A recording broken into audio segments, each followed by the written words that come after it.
video itu terlalu jelas untuk dibantah. Tapi tante nggak merebut dari ibu kandungmu, Tama. Mereka kan sudah cerai. Dian berusaha membela nama baiknya. Mereka cerai karena fitnah tante. Saat bicara, Pratama mengintimidasi Dian dengan tatapan. Dia sengaja menyudutkan dan menekan Dian. Karena dia yakin fitnah tentang Yusnia selingkuh itu pasti sumbernya dari Dian. Tak jauh dari situ, tanpa sepengetahuan keduanya, Tini karyawan Dian yang biasanya pendiam, bersembunyi di balik pintu, diam-diam merekam percakapan mereka dengan ponselnya. Ia mencium gelagat tak beres sejak Pratama datang. Pratama menghela napas panjang, lalu bangkit dari duduknya dan menatap tajam ke arah Dian. Aku nggak akan sebarkan video ini, asal tante mau kerja sama dengan aku. Kerja sama? Maksud kamu? Tanya Dian hati-hati. Aku mau menyatukan tante sama papa. Kalian cocok. Sama-sama egois, sama-sama haus perhatian, dan sama-sama hobi mengkhianati orang terdekat. Dian terdiam. Ia bingung, tak tahu harus senang atau curiga. Kalau tante nurut, aku akan bantu kalian. Tapi ada satu syarat, tante harus bisa meyakinkan kakek Faizal. Entah gimana cara tante, aku mau kakek Faizal membenci anaknya itu. Dian menatap Pratama lama. Ia tahu sedang dijebak, tapi ini juga kesempatan emas baginya. Menjadi istri Agus, itu impiannya dari dulu. Baik, Tama, tante nurut. Jawabnya lirih. Sementara itu, Tini tersenyum kecil dari balik pintu. Rekaman sudah cukup. Ia tahu video itu pasti akan sangat berguna bagi Yusnia. Bab ke-12. Dengan senyum seringai Pratama keluar dari rumah pabrik. Baru sesaat berjalan, ia berbalik dan berhenti. Kalau tante berhasil, aku janji akan kasih tambahan modal untuk memperbesar usaha ini. Dian tertegun, lalu mengangguk ragu. Setelahnya Pratama pergi begitu saja. Jadi Tama nggak tahu kalau sebenarnya usaha ini milik Yusnia. Dia nggak tahu kalau aku hanya menjalankannya saja. Tapi nggak ada salahnya aku terima. Bukankah aku akan mendapat untung lebih banyak? Tugasku hanya mempengaruhi Pak Faizal saja. Ucap Dian lirih. Dia tujukan pada dirinya sendiri. Dian masih terpaku di tempatnya. Matanya menatap punggung Pratama yang semakin menjauh. Hatinya berdebar tak menentu. Ia tahu tawaran itu bisa menjadi pintu menuju kehidupan yang lebih mewah, lebih berkuasa. Tapi di sisi lain, ada rasa bersalah yang menyelinap, terutama pada Yusnia, yang telah mempercayakan usaha itu padanya tanpa syarat. Namun, rayuan Pratama menggoda pikirannya. Ditambah lagi dengan rasa dendamnya yang belum tuntas kepada Yusnia. Tak ada yang tahu, di balik persahabatan Yusnia dan Dian, adalah sebuah perang dingin yang Dian ciptakan. Tak ada yang tahu, Yusnia yang selalu menganggap Dian paling tulus, tapi yang sebenarnya Dian berdiri di sisi Yusnia karena modus. Tiba-tiba ponselnya bergetar. Sebuah pesan masuk dari Amanda. Kita harus bicara. Aku tahu soal kamu dan Agus. Dan aku tahu kamu sedang bermain api dengan anak tiriku. Dian tersentak. Tubuhnya mendadak gemetar. Amanda tahu? Bagaimana bisa? Dan apa maksudnya dia tahu soal Pratama juga? Detik itu juga, semua rencana yang tersusun rapi dalam kepala Dian mulai runtuh satu persatu. Ia meraih ponsel dengan panik, tapi jari-jarinya terasa berat. Tatapannya kosong. Dia panik dan bingung. Di tempat lain, Yusnia berdiri di tepi kolam kecil yang ada di belakang rumahnya, memandangi langit yang mendung. Perasaannya tak tenang sejak pagi. Entah mengapa, nalurinya berkata bahwa sesuatu yang buruk sedang terjadi. Tiba-tiba, ponsel yang dipegangnya bergetar. Sebuah pesan masuk. Dari nomor yang tak dikenal. Yusnia enggan dan malas untuk membuka, apalagi membacanya. Beberapa menit kemudian, nomor yang sama menghubunginya melalui panggilan suara. Karena penasaran, Yusnia menggeser tombol hijau. Assalamualaikum, Bu. Ini saya Tini. Saya kirim pesan tadi, mohon dibaca." Mendengar itu, Yusnia tak menjawab, dia langsung memutus sambungan secara sepihak. Wajah Yusnia menegang setelah melihat video hasil rekaman Tini. "Pratama, niat sekali anak itu membuatku hancur. Hatinya sudah benar-benar buta. Apa dia lupa kalau aku ini wanita yang sudah melahirkan dan menyusuinya?" Yusnia memeluk tubuhnya sendiri, seolah mencoba menahan guncangan emosi yang mengguncang hatinya. Video itu masih terputar di layar ponselnya, tapi ia sudah tak sanggup lagi melihatnya. Matanya memanas, dadanya sesak. Air mata yang tadi tertahan akhirnya jatuh juga, membasahi pipinya perlahan. "Apa salahku, Tama? Apa aku sejahat itu di matamu, sampai kau tega bersekongkol dengan orang-orang yang ingin menjatuhkanku? Aku ini ibumu, nak, ibumu." Ucapnya lirih, nyaris tak terdengar, hanya langit mendung dan gemercik air kolam yang menjadi saksi. Yusnia terhuyung, lalu duduk di bangku kayu yang ada di dekat kolam. Tubuhnya lemas, jiwanya remuk. Ia mengingat kembali masa-masa ketika Pratama kecil, bagaimana ia mendekapnya dalam tangis pertama, menyusuinya dengan sabar, menjaganya ketika demam, membesarkannya dengan penuh cinta walau tanpa banyak kemewahan. "Aku rela kehilangan segalanya demi kalian, tapi kenapa harus kalian yang justru menghancurkan aku?" Bisiknya lirih. Ia mengusap wajahnya kasar, mencoba menegakkan kepala. Tapi hatinya masih berperang, antara marah dan hancur, antara kecewa dan tak percaya. Ia menatap kolam di hadapannya, lalu mendongak menatap langit. "Kalau memang aku harus jatuh, aku akan jatuh dengan cara yang benar. Tapi tidak diam, tidak menyerah, tidak tanpa perlawanan." Matanya kini menyala. Bukan lagi air mata, tapi api. Api dari seorang ibu yang telah disakiti, dikhianati, tapi tidak akan tinggal diam. Karena kali ini, Yusnia akan bangkit. Dan siap menghadapi siapapun, termasuk darah dagingnya sendiri. Pandangan Yusnia beralih lagi ke arah layar ponselnya, kali ini fokus ke arah Dian. Yusnia memandang layar ponselnya dalam diam, tapi di dalam dirinya, badai amarah telah berkecamuk. Wajah Dian terpampang jelas dalam video itu, senyum licik, kata-kata manis yang dibaluti budaya. "Dian!" bisik Yusnia dengan rahang mengeras. "Kamu yang paling aku percaya, ternyata kamu yang paling duluan menusuk dari belakang. Kesakitanku saat Mas Agus direbut Amanda, rasanya tak sesakit ini, Dian." Ia bangkit dari bangku kayu itu dengan tubuh yang masih gemetar, namun sorot matanya kini berubah. Tajam, penuh tekad. Tak ada lagi air mata yang tumpah. Yang tersisa hanya bara. "Aku angkat kamu dari kesulitan. Aku beri kamu kesempatan, kepercayaan, bahkan perlindungan. Tapi kamu balas semuanya dengan pengkhianatan. Kamu fitnah aku demi mencuri hati Mas Agus. Dan kini Pratama yang kamu jadikan alat. Aku gak nyangka kalau selama ini aku memelihara serigala berbulu domba." Yusnia melangkah masuk ke rumah dengan napas memburu. Dia merasa harus bertindak cepat. Langkah pertama yang harus ia lakukan adalah menemui Faisal. Yusnia baru saja mau memesan taksi online saat Anita menghubunginya. Anita mengatakan kalau dia ingin kembali ke pulau seberang dan ingin mengembalikan mobil beserta sopirnya. Baru saja Yusnia mau menyimpan ponselnya, benda pipi itu bergetar lagi, panggilan dari Diana, sang pengacara. Yusnia tak mau lagi ribet, dia memberikan kuasa kepada Diana untuk mengurus semua hal yang berkaitan dengan pengadilan. Gelisah dan resah, Yusnia menunggu sopir yang akan mengantarkan ke rumah Faisal. Dert, panggilan dari Anita. "Halo, selamat siang. Saya ingin mengabarkan kalau pemilik HP ini mengalami kecelakaan dan sekarang dalam perjalanan menuju ke rumah sakit Medika Sehat." Halo? Tutut. Sambungan terputus. Tanpa pikir panjang, Yusnia segera berlari keluar rumah.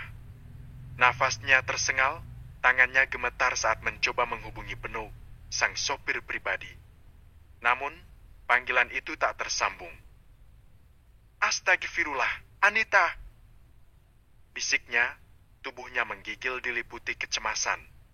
Dengan cepat, ia memesan taksi online, tangannya tak henti bergerak, sementara pikirannya kalut.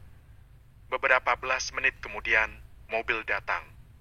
Sepanjang perjalanan ke rumah sakit Medika Sehat, Yusnia tak bisa duduk tenang. Ia menggenggam tasnya erat, bola matanya nanar menatap keluar jendela, namun pikirannya tak ada di jalanan yang dilalui. Pikirannya kini dipenuhi bayangan Anita, wanita yang sudah seperti saudara sendiri, teman dalam suka duka sejak dulu. Sesampainya di rumah sakit, Yusnia langsung berlari ke meja informasi. Maaf, saya mencari pasien atas nama Anita. Dia baru saja dibawa ke sini karena kecelakaan. Katanya terburu-buru. Petugas melihat layar komputer sebentar, lalu mengangguk. Pasien sedang dalam penanganan di ruang UGD. Silakan tunggu di ruang tunggu, Bu. Yusnia mengangguk cepat, lalu bergegas menuju ruang tunggu. Dia mencari Beno, tapi tak ada di sana. Yusnia semakin panik dan cemas.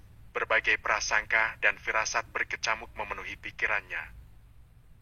Mbak keluarga Bu Anita ya? Tanya seorang lelaki sambil melirik ke arah pintu ruang UGD. Iya, saya kakaknya Anita. Apa Mas tahu gimana? Mobil diserempet truk di tikungan, Bu. Anita sempat terpental dan kepala bagian kanan membentur kaca. Dia sempat sadar, tapi sekarang kritis. Dokter belum kasih kabar pasti. Mas Beno juga sama, kritis. Lelaki berusia 30-an melirik lagi ke arah pintu UGD. Yusnia melihat ada kecemasan yang tergambar jelas di wajah lelaki berbadan kurus tinggi itu. Saya Andi, tetangganya Bu Anita, temannya Mas Beno juga. Kebetulan tadi saya pas lewat di lokasi, saya yang menghubungi Ibu. Maaf kalau saya lancang menggunakan ponsel Bu Anita. Yusnia menutup mulutnya, matanya membesar, menahan jeritan panik yang nyaris keluar. Ia terduduk di bangku, matanya mulai berkaca-kaca. Tak lama kemudian, seorang dokter keluar dari ruang UGD. Keluarga pasien atas nama Anita dan Beno? Yusnia dan Andi segera berdiri. Saya, Dok. Saya keluarganya. Jawab Yusnia. Dokter itu menghela napas pelan. Kondisi Bu Anita kritis. Ada pendarahan di dalam kepala. Kami harus segera melakukan quad scan dan kemungkinan besar akan dibawa ke ruang ICU setelah ini. Kami butuh izin untuk tindakan lanjutan. Sedangkan Pak Beno. Kalimat dokter menggantung. Dia menghela nafas panjang, menatap Yusnia dan Andi secara bergantian. Saat sampai di sini tadi, kondisi Pak Beno sudah meninggal. Yusnia menjerit kecil dan menutup mulutnya. Andi mundur beberapa langkah hingga tubuhnya membentur dinding. Tubuhnya lemas seketika. Dia tak percaya teman baiknya pergi secepat itu. Kami ikut berduka cita, dan untuk Bu Anita, kami butuh izin dari keluarganya untuk... Iya, Dok, lakukan apapun yang bisa menyelamatkan dia. Saya izinkan. Jawab Yusnia tanpa ragu. Dia tak peduli jika dianggap tak sopan menyerobot kalimat dokter. Waktu terasa berjalan lambat. Setiap detik di ruang tunggu rumah sakit terasa seperti menit yang panjang. Yusnia duduk terpaku, menatap kosong ke lantai. Beno yatim piatu, tak ada kerabat atau saudara. Yusnia yang bertanggung jawab untuk mengurus jenazahnya. Andi bersedia membantunya. Beberapa jam kemudian, dokter yang sama keluar lagi. Wajahnya serius. Ibu, kami sudah selesai melakukan tindakan darurat. Anita saat ini sudah dipindahkan ke ruang ICU, namun kondisinya masih sangat kritis. Kami akan terus pantau 24 jam ke depan. Itu akan jadi masa-masa paling menentukan. Yusnia berdiri perlahan, tubuhnya lemas, tapi matanya mulai menajam lagi. Ia menatap sang dokter dengan penuh harap. Saya boleh lihat dia, Dok? Walau sebentar saja? Dokter mengangguk pelan. Silakan, tapi hanya beberapa menit dan satu orang dulu. Yusnia memasuki ruang ICU dengan langkah pelan. Suara mesin pemantau detak jantung memecah keheningan. Anita terbaring lemah, wajahnya pucat, kepala dibalut perban, dan tubuhnya dipenuhi alat medis. Yusnia menggenggam tangan sahabatnya itu yang terasa dingin. Air matanya mengalir pelan. Anita, dengar aku. Ya, kamu harus kuat. Jangan tinggalin aku sekarang. Ucapnya lirih. Kamu satu-satunya yang aku punya yang masih bisa aku percaya. Ia mengusap lembut tangan Anita. Suaranya mulai bergetar. Dian, Pratama, Amanda, semua yang berkhianat akan aku hadapi. Tapi kamu harus bangun. Kamu harus sembuh. Tiba-tiba, Anita menggeliat pelan. Hanya sedikit, nyaris tak terlihat. Tapi cukup membuat Yusnia tersentak. Anita, kamu dengar aku?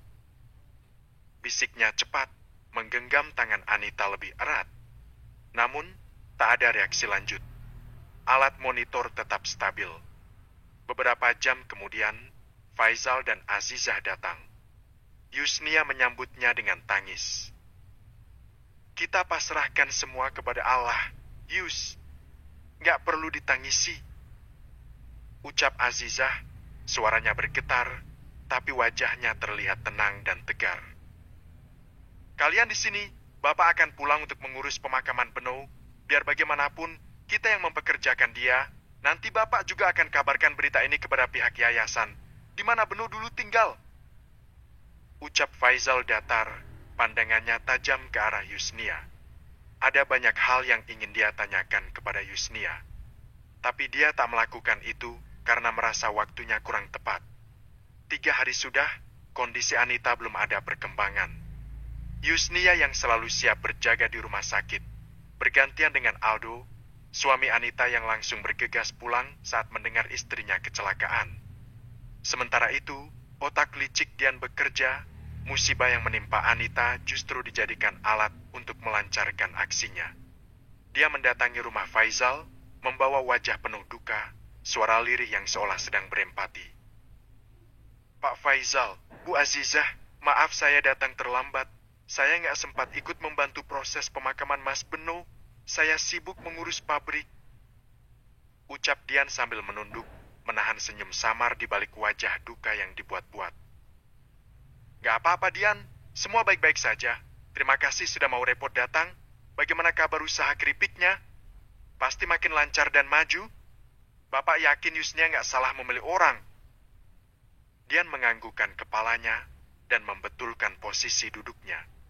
Dia meneguk salivanya dan menatap pasangan berusia lanjut itu dengan tatapan ragu. Sebenarnya, kedatangan saya ke sini selain untuk takziah. Ada hal yang sangat penting ingin saya sampaikan.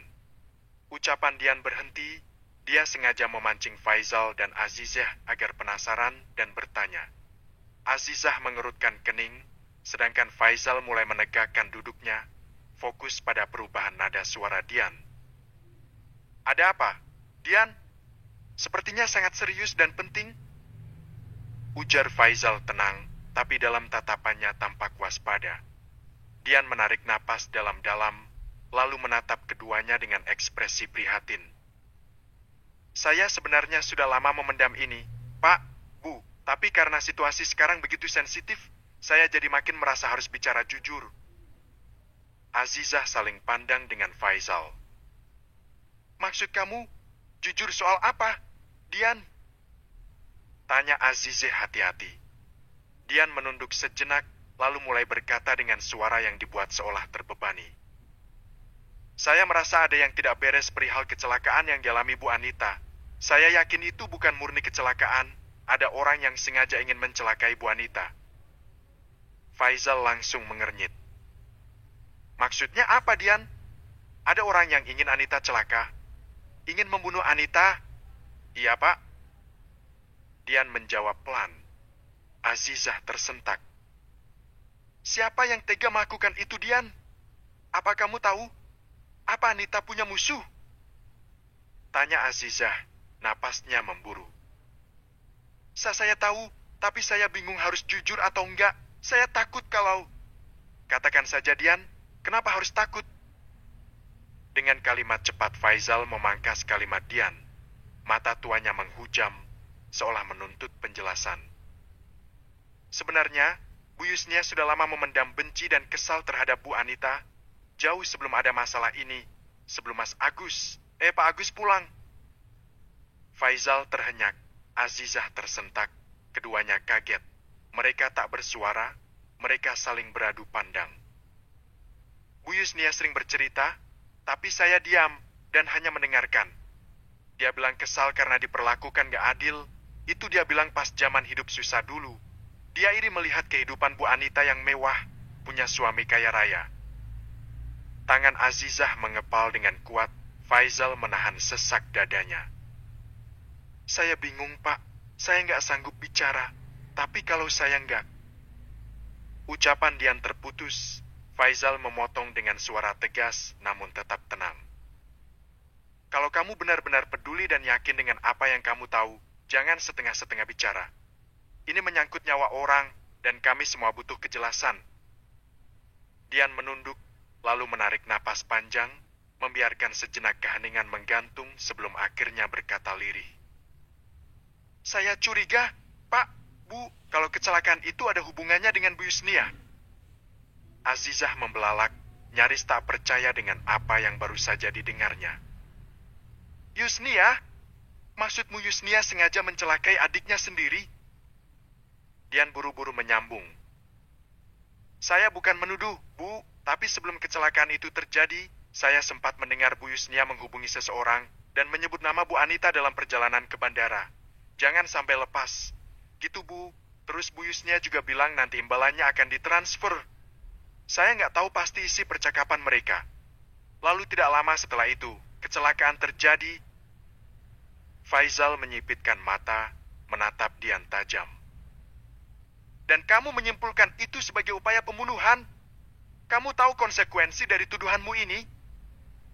Dian berpura-pura gelisah, menunduk lagi. Saya tahu ini berat, Pak. Tapi saya hanya ingin menyampaikan apa yang saya tahu. Bu Yusnia itu sahabat saya. Sudah saya anggap seperti saudara. Saya cuma nggak mau dua bertindak lebih jauh. Saya khawatir dia tersalah langkah. Dan sekarang Bu Yus yang tiap hari menjaga Bu Anita. Jujur saya khawatir Bu Yus akan mencelakai Bu Anita lagi. Astagfirullah, gimana ini, Pak? Azizah panik, begitu juga dengan Faizal. Kata-kata Dian sebagian sudah mempengaruhi pikiran mereka. Dian hanya diam, pura-pura sedih dan bingung, padahal dalam hati dia tersenyum penuh kemenangan. Langkah kecilnya sudah mulai berhasil, meracuni kepercayaan Faizal dan Azizah terhadap Yusnia. Kita ke rumah sakit sekarang, hubungi Aldo, suruh dia berjaga-jaga. Jangan sampai si Yusnia punya celah untuk menyusup ke dalam ruangan Anita. Ucap Faizal sambil beranjak dan bergegas ke kamar untuk mengambil jaket dan kunci motor. Azizah menuruti apa yang diperintahkan oleh suaminya, menghubungi Aldo, tapi sayangnya nomor menantunya itu sedang berada dalam panggilan lain. Dian, kamu mau ikut ke rumah sakit atau ke pabrik? Tanya Faizal, lelaki sudah siap dengan jaket dan helmnya. Saya ke pabrik dulu, Pak. Nanti sore saya ke rumah sakit. Di rumah sakit, Yusnia duduk di ruang tunggu dengan gelisah. Pikirannya tak menentu. Setiap pintu ruangan terbuka, dia berdiri, berharap sang petugas mencari dirinya atas nama keluarga Anita. Tapi hingga beberapa kali petugas datang, bukan dirinya yang dicari. Hingga akhirnya, Faizal dan Azizah datang dengan wajah tegang, dengan tatapan tajam tertuju ke arahnya. Bab ke-13. Pak, Bu. Yusnia bangkit dari duduknya, dia menyalami bapak dan ibunya. Assalamualaikum. Ucap Yusnia pelan, berusaha tersenyum meski hatinya sudah merasa ada yang tidak beres. Waalaikumsalam. Jawab Faizal datar tanpa membalas senyuman. Azizah tak langsung duduk. Ia menatap Yusnia dengan sorot tajam yang tak biasa. Kami ingin bicara sebentar. Yus, katanya dingin. Yusnia mengangguk, mencoba tenang meski jantungnya mulai berdetak cepat. Ia berdiri perlahan, mempersilakan mereka duduk bersamanya. Ia yakin ada sesuatu yang telah terjadi. Kami tadi kedatangan tamu. Dian! Ucap Faizal membuka pembicaraan. Yusnia langsung merasakan tubuhnya menegang. Nama itu sekarang membawa luka yang terlalu dalam baginya. Ternyata Dian sudah maju selangkah darinya, gara-gara kecelakaan yang menimpa adik tirinya. Waktu Yusnia tersita hingga ia lupa memberitahu tentang niat jahat Dian dan Pratama. Dia datang membawa banyak cerita, Yus. Cerita yang tidak mudah kami terima, tapi juga tidak bisa kami abaikan begitu saja. Tambah Azizah, nadanya mengandung kekecewaan. Cerita apa?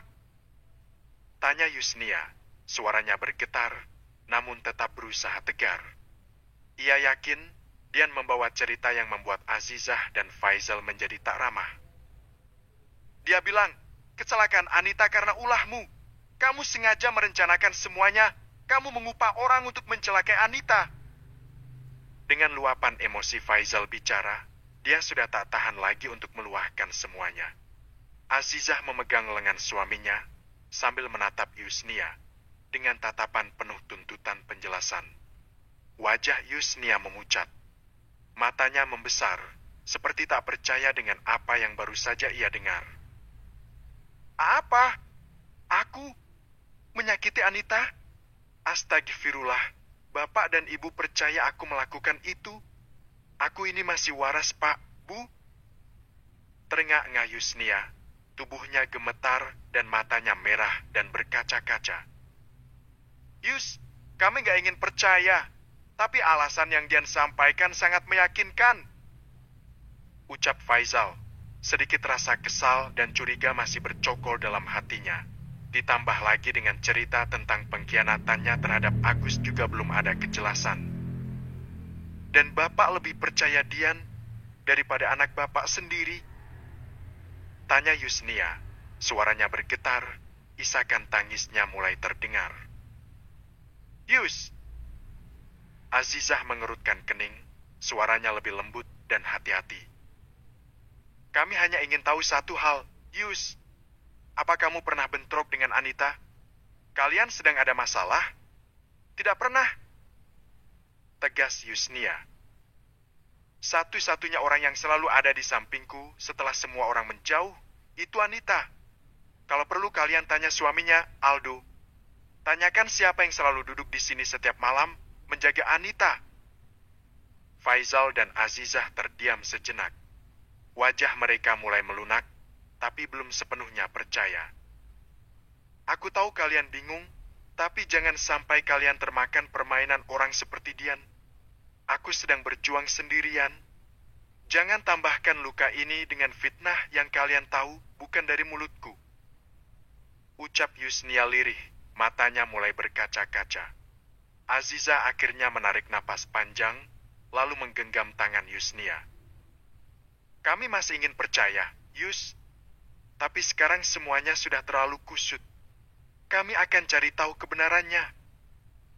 Yusnia mengambil ponsel dari dalam tasnya. Dengan tangan gemetar, dia mencari video yang dikirim oleh Tini. Lalu menunjukkan kepada ayah dan ibu sambungnya. Bapak dan ibu silakan lihat ini. Setelah ini silakan ambil kesimpulan. Selain video Dian dan Pratama, Tini juga mengirim sebuah video baru yang direkam sebelum Dian menemui Faizal dan Azizah. Azizah dan Faizal saling pandang sejenak, lalu perlahan Faizal mengambil ponsel dari tangan Yusnia. Ia menatap layar dengan alis mengernyit, sementara Azizah mendekat untuk ikut melihat. Suasana ruang tamu itu mendadak senyap, hanya suara dari video yang terdengar. Terdengar suara Dian yang direkam secara sembunyi-sembunyi oleh Tini. Dalam video itu, Dian sedang berbicara dengan seseorang melalui ponsel dengan nada meremehkan. Yusnia pikir dia sudah menang. Aku hanya butuh satu momen kecil untuk menjatuhkannya. Tinggal sedikit dorongan, dan semua orang akan percaya dia pelakunya. Lagi pula, Siapa yang mau dengar pembelaan dari perempuan yang ditinggal suaminya demi sahabatnya sendiri? Wajah Azizah langsung berubah. Tatapannya mengeras dan napasnya mulai tak teratur. Faizal memelototi layar ponsel, lalu menoleh ke arah Yusnia dengan raut syok. Ini suara Dian? Tanya Faizal, suaranya pelan namun terdengar getir. Yusnia mengangguk pelan. Tini yang merekam. Dia tahu Dian sedang menyusun fitnah itu. Aku simpan video ini untuk berjaga-jaga, karena aku tahu, cepat atau lambat, Dian pasti menyerang dari arah yang paling menyakitkan. Azizah menutup mulutnya dengan tangan, matanya berkaca-kaca. Astagfirullah, jadi selama ini kamu diam? Kamu simpan ini sendirian? Aku tidak ingin memperkeruh semuanya. Aku hanya ingin kebenaran muncul dengan sendirinya. Tapi kalau hari ini aku harus membela diriku, maka aku akan melakukannya. Jawab Yusnia tegas, meski air matanya menetes. Aku begitu tulus menyayangi Anita. Aku kehilangan separuh nyawaku melihat dia seperti ini. Bagaimana mungkin aku sanggup menyakitinya? Lirih ucapan Yusnia, dan itu membuat Faizal dan Azizah semakin merasa bersalah. Faizal menghela napas berat, lalu menunduk. Maafkan kami, Yus. Kami terbawa emosi. Seharusnya kami lebih mengenalmu daripada mempercayai ucapan orang luar. Azizah memeluk Yusnia, tangisnya pecah. Maafkan ibu, nak. Ibu bodoh sudah meragukanmu.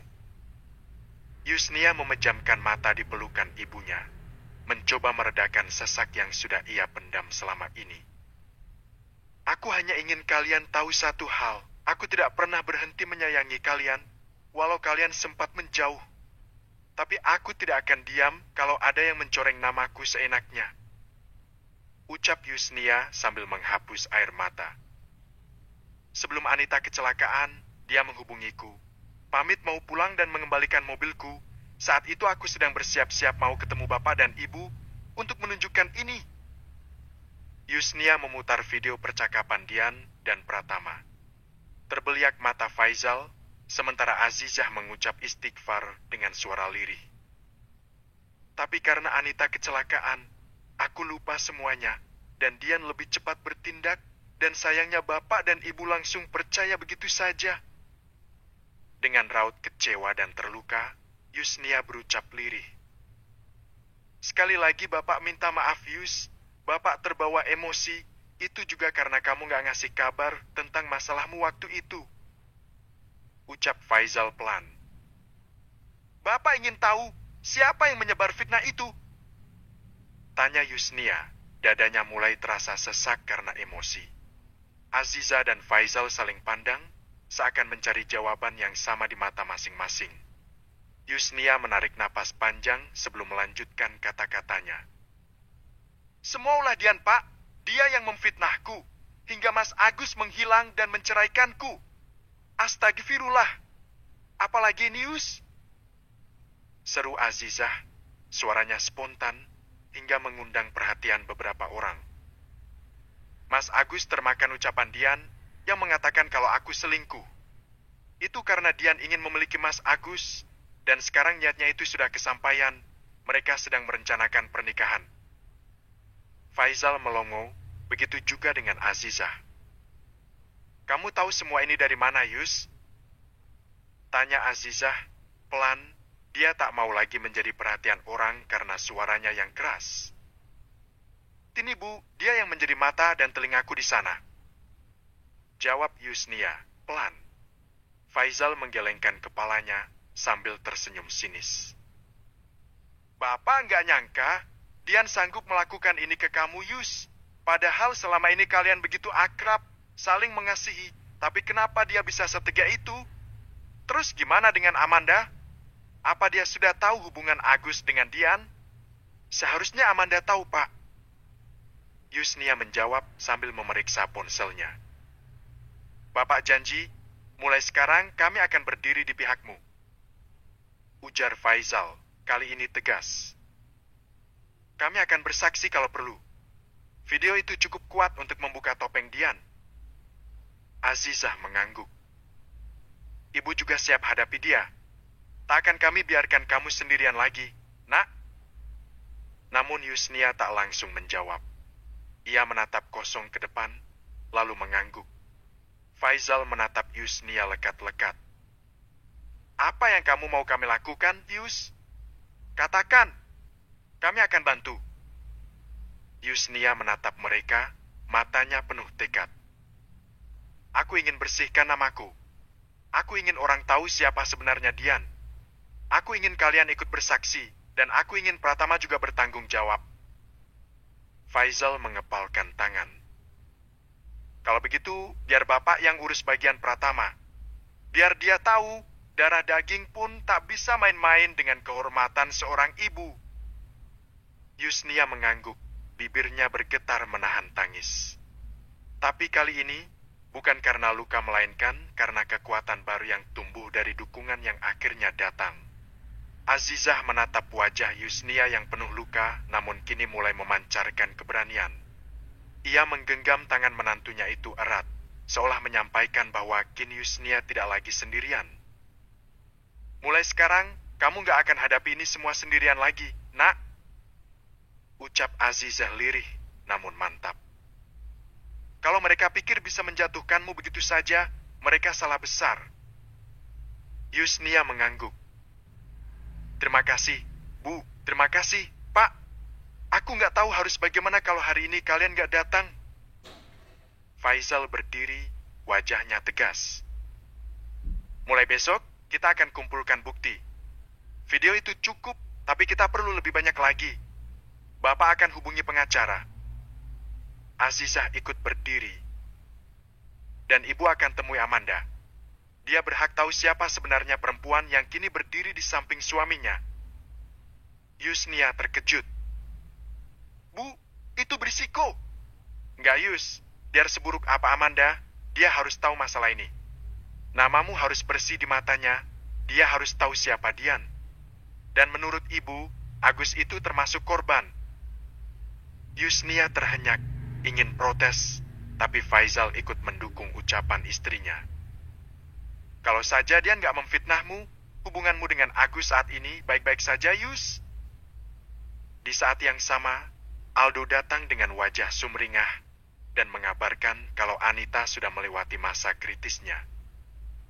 Mbak Yus pulang saja, masalah Anita biar saya yang jaga. Ucap Aldo sesaat setelah Faizal menceritakan masalah yang sedang dihadapi Yusnia. Yusnia menatap Aldo singkat, matanya basah oleh rasa syukur. Alhamdulillah, terima kasih. Du, kamu sudah seperti adikku sendiri. Aldo mengangguk, lalu menoleh ke Faizal dan Azizah. Saya sudah curiga dengan Mbak Dian sejak dulu. Tapi saya nggak punya bukti. Sekarang saya lega, akhirnya semua mulai terbuka.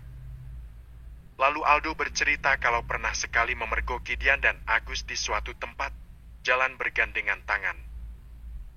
Astagfirullah, kenapa kamu nggak cerita, Du? Ujar Faizal dengan nafas memburu.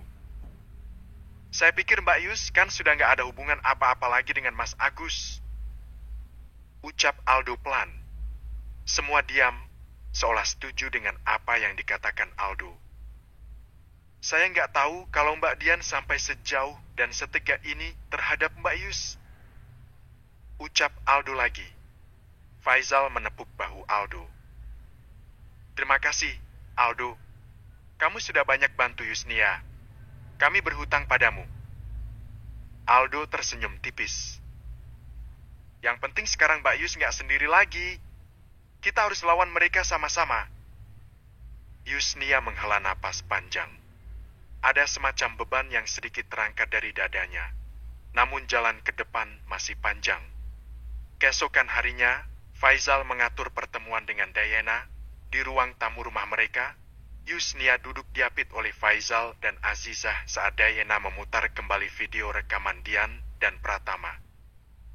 Saya yakin dengan rekaman ini, kita bisa tuntut balik atas pencemaran nama baik. Ucap Diana sambil mencatat beberapa poin penting.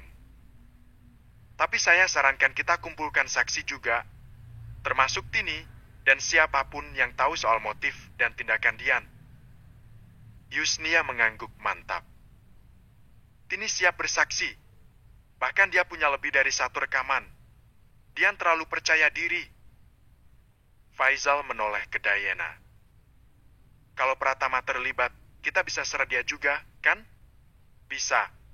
Kalau ada bukti keterlibatan langsung, apalagi kalau terbukti mereka berdua bekerja sama dalam menyebar fitnah atau rencana menyelakai Bu Yusnia.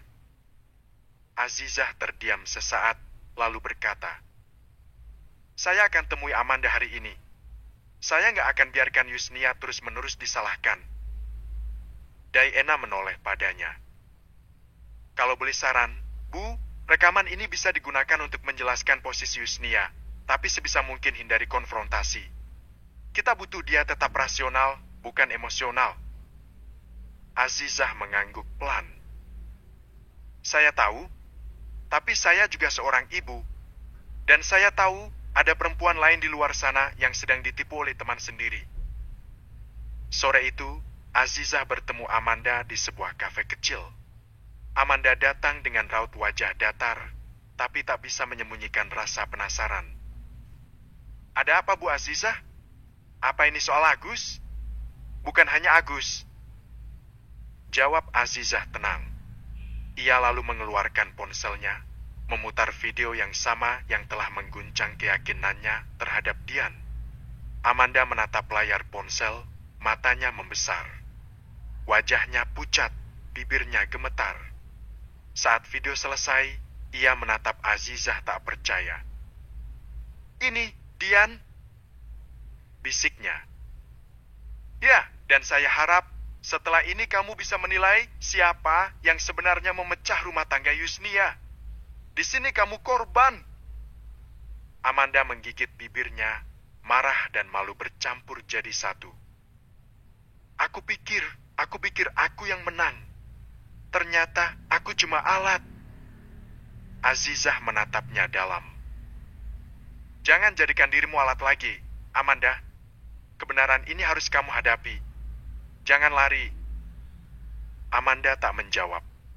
Tapi dari caranya menatap layar ponsel itu lagi dan lagi, Azizah tahu hatinya sudah mulai runtuh. Malam harinya, Yusnia duduk di kamar dengan tenang. Di tangannya ada kabar dari rumah sakit. Anita mulai sadar dan menunjukkan respons positif. Air matanya mengalir. Kali ini bukan karena luka atau tuduhan, tapi karena harapan yang perlahan kembali menyala. Tiba-tiba ponselnya berbunyi, pesan dari Amanda. Maafkan aku. Aku ingin bicara. Besok, jam 10 di taman belakang rumah sakit. Yusnia menatap layar itu lama. Lalu ia menulis balasan singkat. Baik, aku datang. Untuk pertama kalinya dalam waktu yang sangat lama, Yusnia bisa tersenyum. Pagi itu, sinar matahari terasa hangat, tapi hati Yusnia lebih hangat dari biasanya. Meski malam sebelumnya ia tak benar-benar tidur, wajahnya terlihat tenang. Ia mengenakan pakaian sederhana tapi rapi, seolah ingin memperlihatkan bahwa ia datang bukan untuk bertengkar, melainkan untuk menuntaskan luka. Taman belakang rumah sakit itu masih sepi. Hanya ada beberapa bangku dan pohon-pohon yang bergoyang pelan diterpa angin. Yusnia datang lebih awal, duduk di bangku dekat pohon flamboyan, sambil menggenggam ponselnya. 10 menit kemudian, Amanda muncul. Langkahnya pelan, sedikit ragu, tapi ia tetap berjalan mendekat. Wajahnya terlihat lelah, seperti baru selesai bertempur dengan pikirannya sendiri sepanjang malam. Terima kasih sudah datang, ucap Amanda pelan saat ia akhirnya berdiri di depan Yusnia. Yusnia mengangguk, mempersilakan Amanda duduk di sampingnya. Jadi, kamu sudah lihat semuanya? Tanya Yusnia tanpa basa-basi. Amanda menunduk. Ya, dan rasanya seperti ditampar kenyataan. Aku malu, Yus. Aku pikir akulah pemenang. Aku kira akulah perempuan yang digilai Agus. Tapi nyatanya aku hanya dijadikan jembatan. Aku hanya alat dan tameng untuk menutupi kebusukannya. Ucap Amanda, pandangannya kosong. Dia tak berani menatap Yusnia secara langsung. Aku bahkan dengan bangganya membusungkan dada. Aku tertawa dan bertepuk tangan saat melihatmu menyeret koper dari rumah itu. Setelah Agus menceraikanmu, setelah anak-anak memutus hubungan denganmu, Yus, aku nggak tahu. Di tempat lain Dian sedang bersorak kegirangan, merayakan kemenangannya. Masih dengan tatapan kosong, Amanda bicara, senyum tipis terbit di sudut bibirnya. Seolah dia tersenyum penuh ejekan yang ditujukan pada dirinya sendiri. Maafkan aku, Yus. Aku salah. Aku telah habis-habisan menghinamu. Bahkan aku sempat berniat jahat untuk memasukkanmu ke penjara. Amanda terisak. Dia tak peduli lagi dengan harga diri. Dia menjatuhkan diri, berlutut di depan Yusnia. Yusnia terperanjat. Dengan cepat ia menarik tangan Amanda dan menyuruhnya duduk di sebelahnya. Aku nggak datang ke sini buat menuntut kamu minta maaf, kata Yusnia lembut. Aku cuma ingin kamu tahu siapa sebenarnya orang yang kamu percayai selama ini. Aku bodoh, bisik Amanda, suaranya tercekat. Aku kehilangan banyak hal karena kesalahanku sendiri. Tapi yang paling bikin aku malu, kamu gak pernah sekalipun membalas semua yang aku dan Agus lakukan. Kamu diam. Tapi justru diam kamu yang bikin aku merasa paling bersalah. Yusnia menatap Amanda. Aku pernah sangat marah, sangat kecewa. Tapi aku tahu, hidup gak akan jadi lebih baik kalau aku terus diseret ke dalam dendam. Amanda menghela napas. Aku mau perbaiki semua, Yus. Aku tahu itu nggak akan mudah, tapi aku mau mulai dari sini. Aku akan bersaksi kalau kamu butuh. Aku akan bicara soal hubungan Dian dan Agus. Aku akan ungkap semuanya. Yusnia mengangguk pelan. Terima kasih, Amanda. Itu lebih dari cukup. Hening sesaat di antara mereka sebelum Amanda berkata, Anita, bagaimana keadaannya? Sudah mulai sadar. Aldo bilang dia mulai bisa mengenali suara. Jawab Yusnia, wajahnya melembut. Amanda tersenyum kecil sambil mengucap alhamdulillah dengan suara lirih.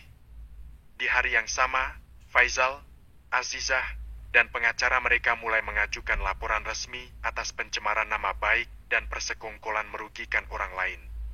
Rekaman Dian dan Pratama, serta kesaksian Amanda dan Tini menjadi kekuatan utama. Sementara itu, Pratama yang merasa terpojok mencoba menghilang. Tapi Faizal, yang tahu benar cara menekan anak muda seperti dia, melibatkan koneksi lamanya untuk melacak keberadaan Pratama. Dalam waktu 2 hari, ia berhasil ditemukan dan dipanggil untuk dimintai keterangan. Beberapa minggu kemudian, di ruang sidang awal, Yusnia berdiri di hadapan hakim dengan tenang. Di kursi pengunjung, Faizal dan Azizah duduk berdampingan dengan Amanda dan Tini. Bahkan Aldo hadir, mengantar Anita yang kini sudah cukup kuat untuk duduk dan mendengarkan. Di sisi lain, Dian duduk dengan wajah tegang. Ia tak menyangka rencananya bisa runtuh secepat ini. Tatapannya bertemu dengan Yusnia, yang kini berdiri tegak dengan keyakinan utuh. Hakim menatap semua yang hadir. Sidang ini akan dilanjutkan minggu depan dengan pemanggilan saksi tambahan. Namun dari bukti rekaman dan kesaksian awal, sudah cukup jelas bahwa ada indikasi kuat terjadinya fitnah yang terorganisir.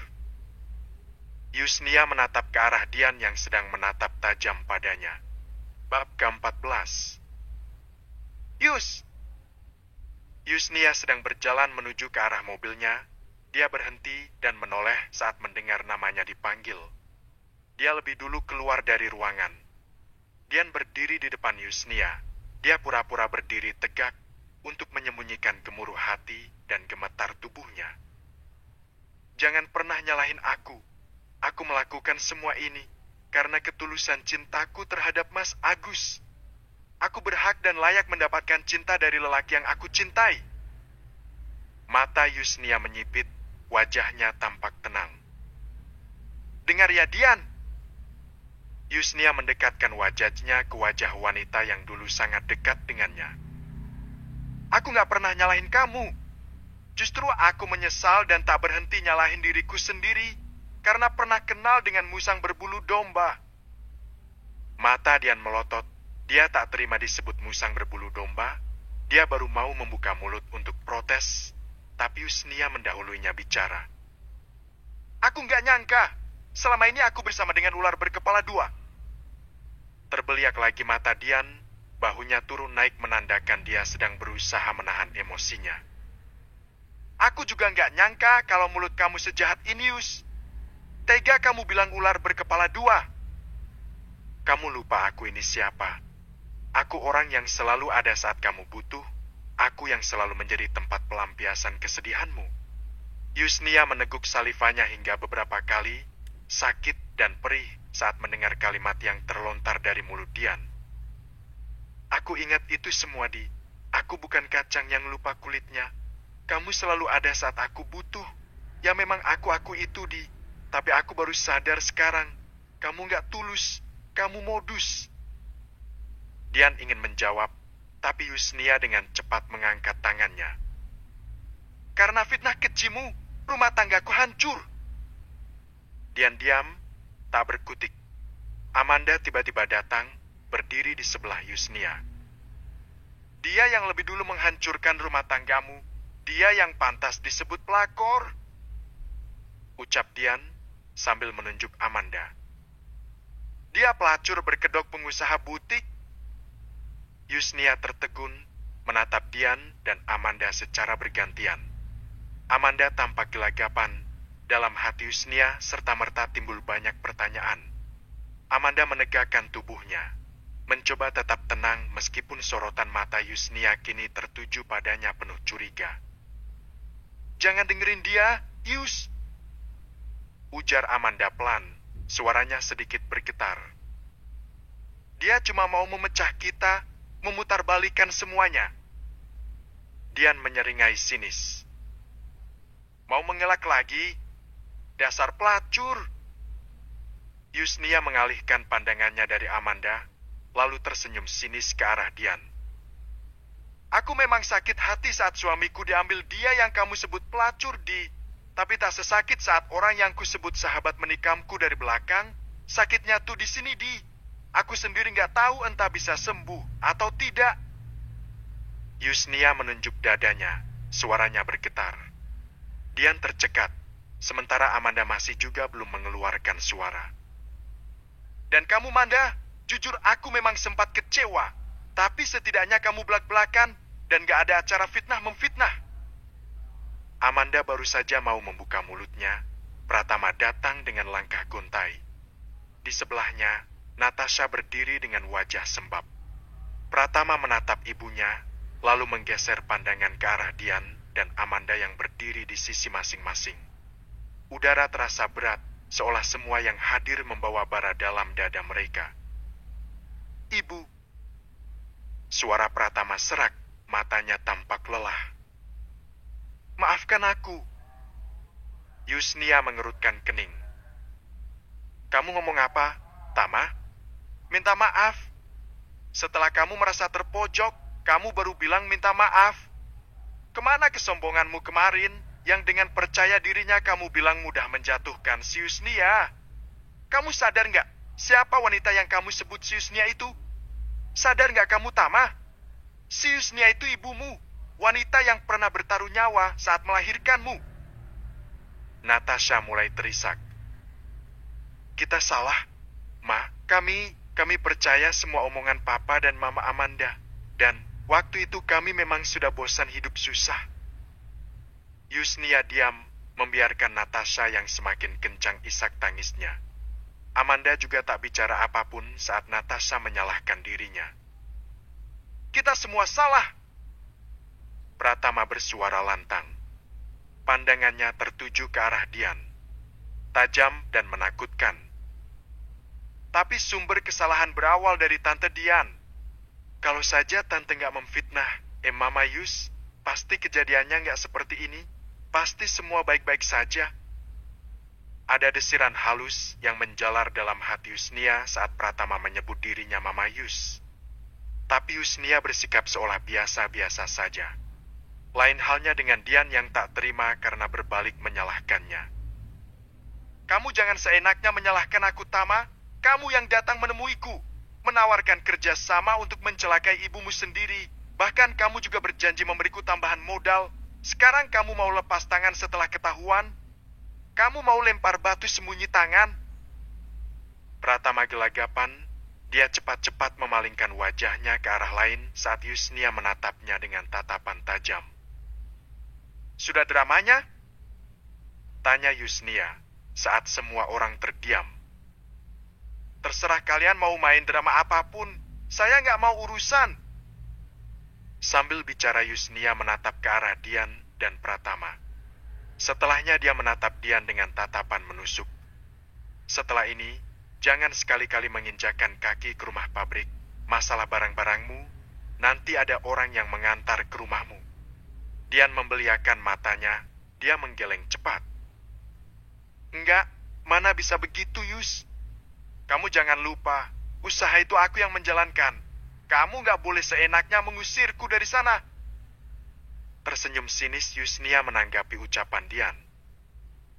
Memang kamu yang menjalankan, tapi usaha itu milikku, Di. Gak ada hakmu di sana. Aku percayakan usaha itu ke kamu, tapi kamu sendiri yang merusak kepercayaanku. Dian diam, Pratama menatapnya tajam. Jadi pabrik keripik itu bukan punya Tante Dian? Tanya Pratama, dia tak bisa menyembunyikan rasa penasarannya. Menurutmu? Yusnia bertanya sinis. Memang bukan milikku, tapi aku yang mengelolanya dari nol. Aku berhak atas usaha itu. Suara Dian meninggi. Kamu menjalankan, kamu mengelola, dan tiap bulan kamu mendapat bayaran lebih dari cukup, Di. Jadi orang jangan serakah. Yusnia berucap tegas. Gak malu ngaku-ngaku punya orang. Amanda yang dari tadi diam menyeletuk. Dasar benalu gak punya malu. Dian mendesis. Daripada kamu, pelacur.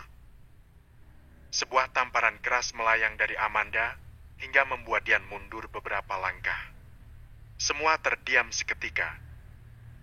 Aku bisa dibilang apa saja, tapi aku gak pernah berpura-pura jadi sahabat sambil mengkhianati, kata Amanda dingin. Itu level terendah manusia. Dian menatap mereka satu persatu. Nafasnya memburu. Kalian pikir ini akhir? Ini belum selesai. Yusnia maju satu langkah. Memang belum, Di. Tapi mulai sekarang, aku pastikan hidupmu gak akan tenang. Tunggu saja panggilan sidang berikutnya. Dan setelah itu, selamat menikmati syahdunya suasana di balik jeruji besi. Dian mundur pelan, sadar bahwa medan perang kini bukan lagi miliknya. Dan dia kalah telak dalam segala hal. Dian menggertakkan giginya, napasnya memburu penuh amarah dan kepanikan. Tapi tak satu kata pun keluar dari mulutnya.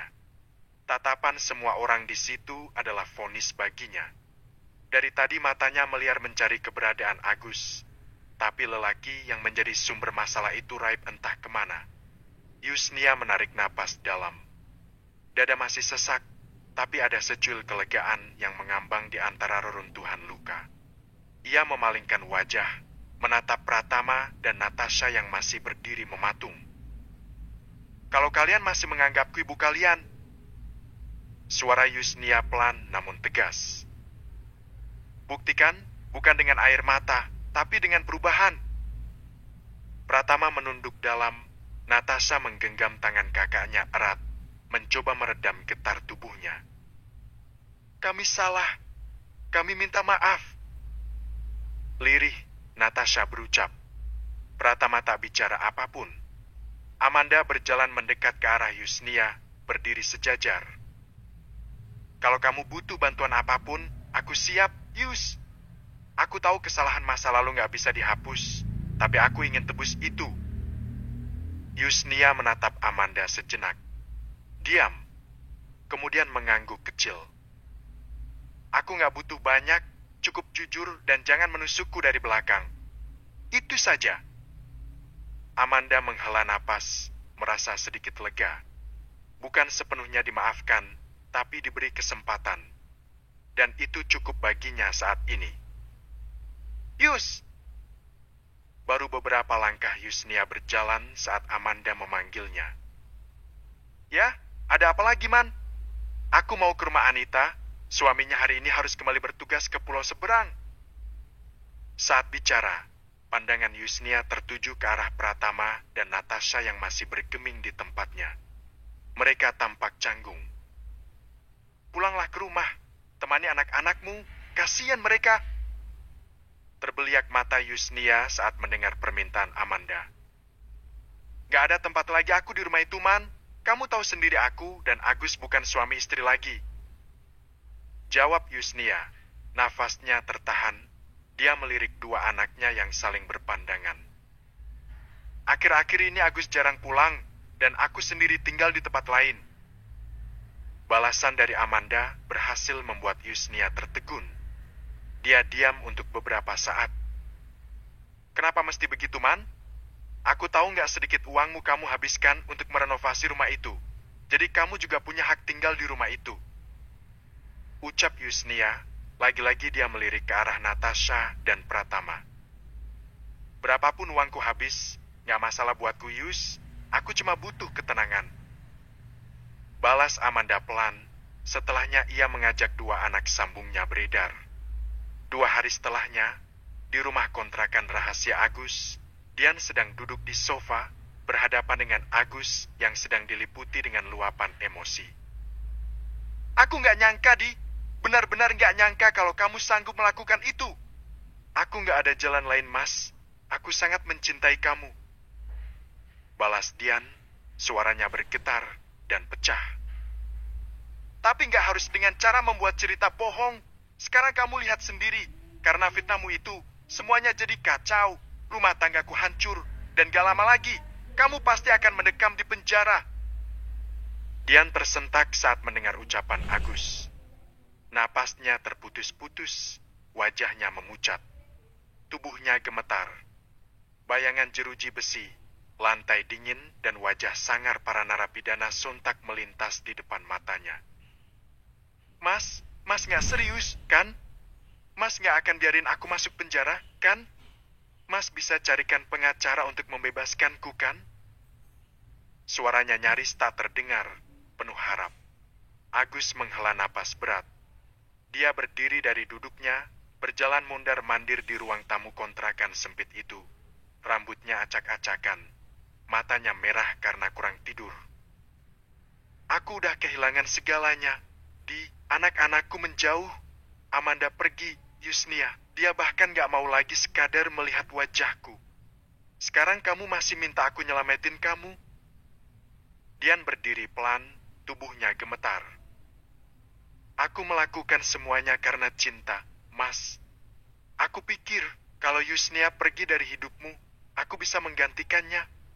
Aku bisa jadi pendampingmu. Dengan cara menjebak dan memfitnah. Dengan cara merusak rumah tangga orang. Agus memotong dengan suara tinggi. Itu bukan cinta, Di. Itu obsesi. Air mata Dian jatuh. Aku hanya ingin dicintai. Aku capek hidup sendirian. Aku pikir kamu juga butuh aku. Agus menatapnya tajam. Kalau kamu benar cinta, kamu gak akan memaksa. Kamu gak akan memfitnah. Kamu gak akan tega menjatuhkan orang yang pernah kamu sebut sahabat sendiri. Banyak cara untuk kita bersama, tapi kenapa kamu pilih cara bodoh itu, Di? Agus menggeram. Dia melayangkan tinjunya ke udara. Sekarang, puas kan? Dian menangis terisak.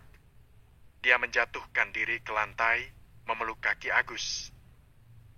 Tolong, Mas. Jangan biarkan aku di penjara. Aku gak akan kuat. Tolong. Agus menarik kakinya, lalu menatap Dian dengan pandangan tajam yang belum pernah ditunjukkannya sebelumnya. Terserah kamu mau percaya atau enggak, tapi mulai sekarang, aku gak mau lagi ada hubungan sama kamu.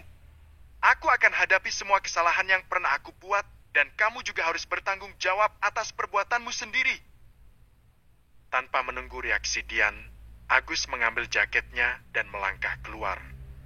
Pintu tertutup keras di belakangnya, meninggalkan Dian yang menangis dan menjerit sendirian di lantai, hancur oleh ambisi dan kesalahannya sendiri. Di sisi lain, sore itu Yusnia duduk di teras rumah Anita, menikmati segelas teh hangat. Wajahnya tampak lebih tenang. Beberapa luka memang belum sembuh, tapi ada ketegasan baru dalam dirinya. Ponselnya berdering. Nama pengacara cantik muncul di layar. Yusnia segera mengangkat. Halo, Bu? Bu Yusnia, saya hanya ingin memberitahu, pencabutan semua gugatan sudah saya lakukan, termasuk... Mama! Yusnia terpaku. Pratama datang tergesa-gesa dan langsung bersimpuh di depan kakinya. Nafasnya terengah, wajahnya kusut, mata sembab, dan tubuhnya gemetar. Yusnia mengakhiri obrolannya dengan Diana. Mama, maafin aku mohon, cabut gugatan Mama ke aku. Aku takut, Ma, aku gak mau masuk penjara. Ampuni aku, Ma, aku mohon. Yusnia mengerutkan dahi, wajahnya tak menampakkan ekspresi jelas. Ia menatap Pratama yang masih tersungkur. Kenapa harus Mana cabut? Tanyanya datar. Bukankah kamu sendiri yang menantang Mama? Kamu kemarin begitu jumawa dan angkuh, berduri tegak menantang Mama, terus kenapa sekarang jadi lembu dan loyo seperti ini? Kami lelaki, gak malu kamu menangis seperti anak kecil. Ucap Yusnia, sengaja merahasiakan kalau dia memang sudah mencabut gugatan. Yusnia memutuskan semua itu setelah berpikir masak-masak. Dia berusaha legowo menerima semuanya. Dan dia juga tak mau ribet serta repot dengan urusan di pengadilan. Pratama terisak, suaranya serak. Ma, aku salah, Ma. Aku hilaf. Semua karena ucapan Papa dan Tante. Jangan suka mengkambing hitamkan orang lain atas kesalahan yang jelas-jelas kamu lakukan sendiri. Pengecut namanya. Kamu waras dan sudah dewasa. Pasti bisa tahu mana yang benar dan mana yang salah. Iya, Ma. Aku salah. Aku anak durhaka. Aku minta maaf, Ma. Tangis Pratama semakin keras. Anita yang duduk tak jauh dari Yusnia hanya bisa menggeleng-gelengkan kepalanya. Yusnia menarik napas pelan. Lalu sekarang kamu datang, bersujud, berharap semuanya beres begitu saja? Tama, kamu pikir luka hati orang bisa sembuh hanya karena air mata dan permintaan maaf? Pratama menunduk lebih dalam. Enggak, Ma, aku tahu itu. Aku tahu ini semua nggak bisa ditebus dengan kata maaf. Tapi, aku yakin Mama nggak mungkin tega memenjarakan anak kandungnya sendiri. Dari mana kamu mendapat keyakinan itu? Kamu saja tega memutuskan hubungan dengan ibu kandungmu sendiri. Kamu sanggup mempermalukan ibu kandungmu sendiri. Kamu tega memfitnah ibu kandungmu sendiri. Pratama diam, dia mendungak, menatap Yusnia dengan tatapan penuh harap. Mamanu ini bukan malaikat. Matamu ini cuma manusia biasa yang punya hati dan punya batas kesabaran. Yusnia berucap lagi, suaranya datar tapi tegas. Pratama diam, hanya bibirnya saja yang bergerak-gerak. Ingin bicara, tapi lidahnya terasa keluh. Yusnia diam cukup lama. Lalu ia berdiri, menatap senja di depan teras, membiarkan Pratama tetap berlutut di belakangnya. Mama akan pertimbangkan, Tama. Tapi bukan karena kamu memohon. Bukan karena air mata. Tapi karena Mama sudah belajar, menjadi manusia harus tetap punya belas kasih, walau sudah dihancurkan berkali-kali. Pratama mengangkat wajahnya perlahan. Terima kasih, Ma. Tapi ingat, ujar Yusnia tajam. Belas kasih bukan berarti lemah. Yusnia memalingkan wajah, menatap mata anak lelakinya dalam-dalam. Perlahan, Pratama berdiri, masih tertunduk. Tapi kali ini tubuhnya tegak, dan di matanya ada sedikit keberanian yang mulai tumbuh.